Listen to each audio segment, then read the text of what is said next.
ओम शांति 27/5/2022 की मुरली है।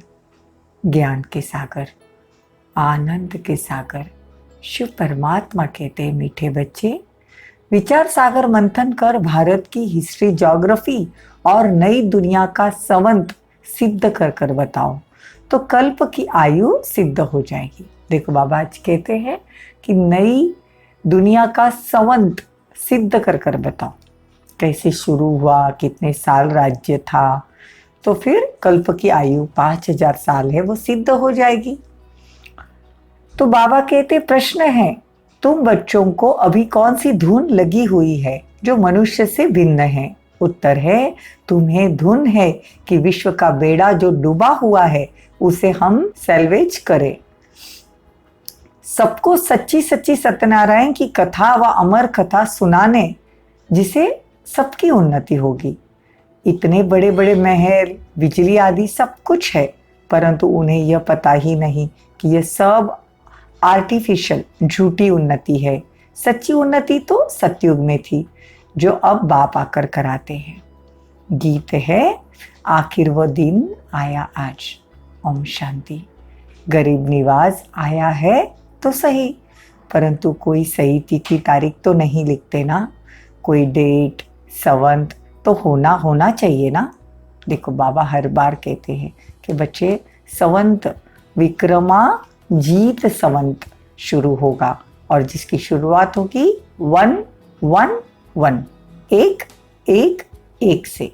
जैसे बताते हैं कि आज फलानी तारीख, फलाना मास, फलाना संवंत है। गरीब निवास कब आया ये लिखा नहीं है। जैसे लक्ष्मी नारायण सतयुग आदि में थे तो उनका भी संवंत होना चाहिए। इसको फलाने संवंत के राज्य था। लक्ष्मी नारायण का भी संवंत है और सभी अपने अपने संवंत में हैं। गुरु नानक का भी लिखा हुआ है कि फलाने संवंत में जन्म लिया। संवंत बिगर तो पता नहीं पड़ता ना। ये लक्ष्मी नारायण भारत में राज्य करते थे तो जरूर संवंत होना चाहिए। इनका संवंत माना स्वर्ग का संवंत। बाबा कहते हैं कि पहले विक्रमाजीत संवंत था, अभी विक्रम संवत शुरू हुआ। द्वापर से क्या हुआ? विक्रम संवत शुरू हुआ। भारत की हिस्ट्री, ज्योग्राफी का संवंत भी दिखाना चाहिए। नई दुनिया का राज्य था, आदि सनातन देवी देवता थे, उनका संवंत भी कहेंगे। हिसाब करके तो उनको 5000 वर्ष हुआ। ये सिद्ध करके बताने से कल्प की आयु सिद्ध होगी। जैसे 1250 वर्ष सतयुग, 1250 वर्ष त्रेता युग, 1250 वर्ष द्वापर युग, 1250 वर्ष कलयुग, ऐसे 5000 साल का संवंत है। बाबा कहते हैं लक्ष्मी नारायण की डिनाइस्टी को 5000 वर्ष हुआ और 3750 वर्ष हुए राम सीता को। फिर आगे उनकी डिनाइस्टी चली, फिर वर्ष गुम हो गए। होना चाहिए 2500 वर्ष। इस्लामी बौद्धी का भी थोड़ा समय पीछे शुरू होता है। इन्होंने तो 2000 वर्ष से अपना संवंत दे दिया। देखो कितनी गड़बड़ कर दी है। तो बाबा कहते हैं वर्ल्ड की हिस्ट्री, ज्योग्राफी अभी रिपीट होती है। तो बाबा सीडी के चित्र में भी संवंत लिखा हुआ है। भारत का संवंत ही गुम हो गया। जो पूज्य थे उनका संवंत ही गुम कर दिया। पुजारियों का संवंत शुरू हो गया द्वापर से। अभी तुम समझते हो, यह बातें सुनेंगे वही जो कल्प पहले स्वर्ग में सुखी थे। तो बाबा आया ही है, सब बातें क्लियर कर कर बताते हैं। चित्र भी क्लियर है, संवंत भी क्लियर लिखा हुआ है। अभी तुम बच्चों को कितनी समझ मिलती है, कितना नशा चढ़ता है। रात दिन यही तात लगी रहे कि लोगों को कैसे समझावे। बेसमझ को ही समझाया जाता है। तुम समझते हो कि भारत पहले क्या था, फिर डाउनफॉल कैसे हुआ। तुम्हारी अपनी धुन है। तुमको खुशी से विश्व का बेड़ा जो डूबा हुआ है उसे पार कराना है। तुमको बाबा नॉलेज देते हैं कि दुनिया का बेड़ा जो डूब चुका है उसे कैसे पार करें। देखो तुम बच्चों को अब बहुत खुशी है कि हमारी राजधानी ऐसी होगी, हम फिर से 5000 वर्ष बाद श्रीमत पर स्वर्ग की स्थापना करेंगे। नाम ही है स्वर्ग वैकुंठ, जिसमें लक्ष्मी नारायण का राज्य था। शांति धाम अथवा निर्वाण धाम एक ही है। तुम जानते हो कि हम शांति धाम में कैसे रहते हैं। ऊपर में है शिव बाबा, फिर ब्रह्मा विष्णु शंकर, फिर देवताओं की माला, फिर क्षत्रिय वैश्य शूद्र, निराकार झाड़ से आत्माएं नंबरवार आती रहती है। जो सतयुग में आने वाले नहीं है वे पढ़ने के लिए कभी आएंगे ही नहीं। अंडरलाइन, जो सतयुग में नहीं आने वाले वो पढ़ने के लिए कभी नहीं आएंगे। बाबा कहते हैं मैं तो गरीब निवाज हूं ना, बाप ने गरीबों को आकर साहूकार बनाया। बाबा आकर बच्चों को समझाते हैं। देखो क्या समझाते हैं बच्चे, फिर औरों को समझाकर उन्हों का भाग्य खोलो। बाबा हमको वर्ल्ड की हिस्ट्री ज्योग्राफी समझाते हैं। बाबा कहते हैं फिर तुम सबको समझाओ, सबका भाग्य खोलो। वर्ल्ड की हिस्ट्री ज्योग्राफी तो जरूर वर्ल्ड का रचयिता बीज रूप ही सुनाएंगे, वही नॉलेजफुल है। वह है निराकार शिव। देहधारी को भगवान रचयिता कह नहीं सकते। बाबा कहते हैं कि निराकार शिव है, देहधारी को भगवान कैसे कह सकते हैं। बाप कहते हैं मैं निराकारी आत्माओं का पिता हूँ। वो बैठ आत्माओं को समझाते हैं मैं परम धाम का रहने वाला हूँ। अभी तो इस शरीर में आया हूँ। किस शरीर में? ब्रह्मा के तन में आया हूँ। मैं भी आत्मा हूँ, मैं बीज रूप हूँ। नॉलेजफुल होने के कारण तुम बच्चों को समझाता हूँ। इसमें आशीर्वाद कृपा आदि की कोई बात नहीं, न अल्पकाल का सुख की बात है।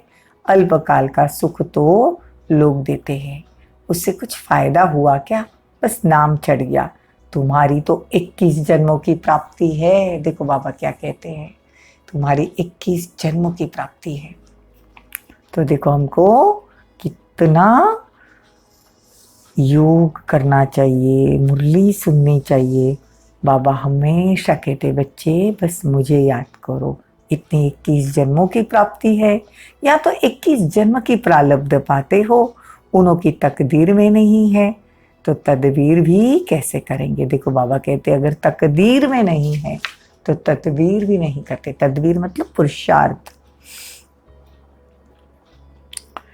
एक कहानी है जिसमें राज, सारा राज आ जाता है।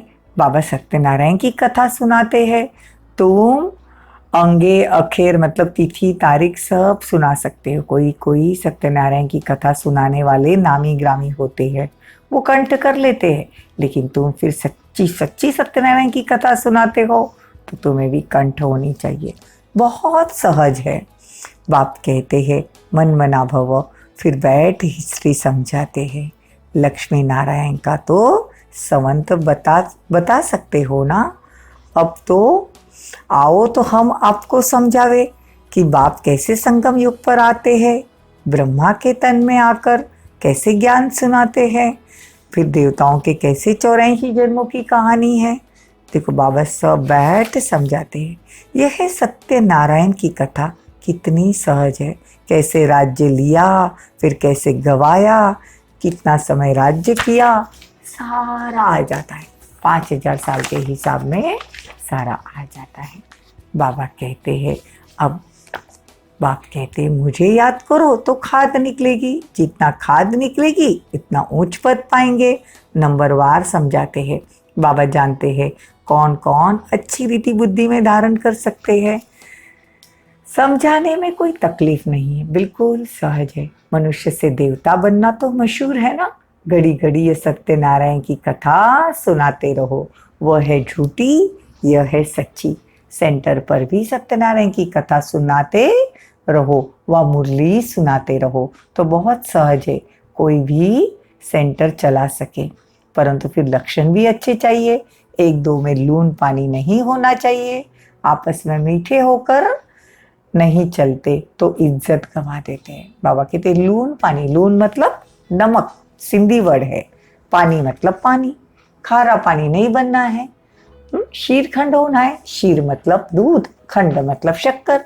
दूध में जैसे शक्कर घुल मिल जाती है, वैसे घुल मिल कर रहना है। बाबा कहते मेरी निंदा कराएंगे तो ऊंच पद नहीं पा सकेंगे।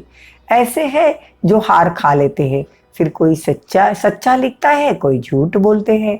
अगर सच्ची कथा सुनाते रहे तो बुद्धि में झूठ निकल जाए। बाबा कहते हैं जितना जितना तुम्हारी अवस्था अच्छी होती जाएगी, तुम्हारी चलन भी सुधरेगी। खुद भी समझते हैं कि हम सुधर नहीं सकेंगे, तो फिर राय दी जाती है भले घर गृहस्थ व्यवहार में रहो, जब धारणा हो जाए तब सर्विस करना।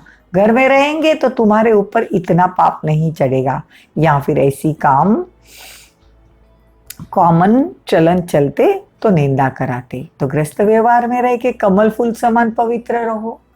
अच्छा, मीठे मीठे सिकी लदे बच्चों प्रति माता पिता बाप दादा का याद प्यार और गुड मॉर्निंग। रूहानी बाप की रूहानी बच्चों को नमस्ते। हम रूहानी बच्चों की रूहानी माता पिता बाप दादा को याद प्यार, गुड मॉर्निंग, नमस्ते, थैंक यू, बहुत बहुत शुक्रिया। धारणा के लिए मुख्य सार, अंदर से झूठ निकल जाए उसके लिए सदा सत्यनारायण की कथा सुननी है और सुनानी है। देखो कितना आसान तरीका है। अंदर से जो झूठ का संस्कार है उसको निकालने के लिए सदा मुरली सुनते रहो और सुनाते रहो। कभी ऐसी चलन नहीं चलनी जो बाप की निंदा हो। सेकंड पॉइंट, आपस में बहुत मीठा होकर रहना, कभी लून पानी नहीं होना। अच्छे लक्षण धारण कर फिर सेवा करनी है। वरदान, ब्राह्मण जीवन में बधाइयों की पालना द्वारा सदा वृद्धि को प्राप्त करने वाले पद्मा पदम भाग्यवान भवो। ब्राह्मण जीवन में बधाइयों की पालना द्वारा सदा वृद्धि को प्राप्त करने वाले पद्मा पदम भाग्यवान भव। संगम युग पर विशेष खुशियों भरी बधाइयां से ही सर्व ब्राह्मण वृद्धि को प्राप्त करते हैं। संगम युग पर विशेष खुशियों भरी बधाइयों से ही सर्व ब्राह्मण वृद्धि को प्राप्त करते हैं। ब्राह्मण जीवन की पालना का आधार बधाइयां है। बाप के स्वरूप में हर समय बधाइयां, शिक्षक के स्वरूप में हर समय शाबाश शाबाश का बोल। पास विथ ऑनर बना रहा है। सद्गुरु के रूप में हर श्रेष्ठ कर्म की दुआएं सहजी मौज वाली जीवन अनुभव करा रही है। इसीलिए पद्मा पदम भाग्यवान हो जो भाग्य विदाता भगवान के बच्चे संपूर्ण भाग्य के अधिकारी बन गए हैं। स्लोगन, सच्ची सेवा द्वारा सर्व के आशीर्वाद प्राप्त करने वाले ही तकदीरवान है। सच्ची सेवा द्वारा सर्व के आशीर्वाद प्राप्त करने वाले ही तकदीरवान है। ओम शांति, ओम शांति।